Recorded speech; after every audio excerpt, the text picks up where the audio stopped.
Hello everyone, আসসালামু আলাইকুম। তো আজকে হলো বাপের বাড়িতে দ্বিতীয় দিন।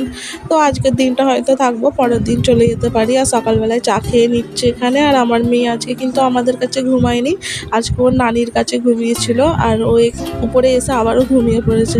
আর এটা হলো দুপুরবেলায় লাঞ্চের সময়। মা বললো মাছগুলো একটু ক্রিস্পি করে ভেজে দে, তার জন্য ভাজছি। আর এখানে তরকারিও গরম হচ্ছে।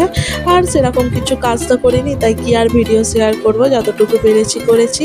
আর এখানে মাছগুলো ভাজা হয়ে গেছে, মা এদিকে লাঞ্চ রেডি করছে, দেখতেই পাচ্ছ। আর আমি এখানে আমার হাজবেন্ডকে খেতে দিয়ে দিয়েছি। এখানে হলো গরুর মাংস দিয়ে আলু দিয়ে, এটা হলো স্যালাড।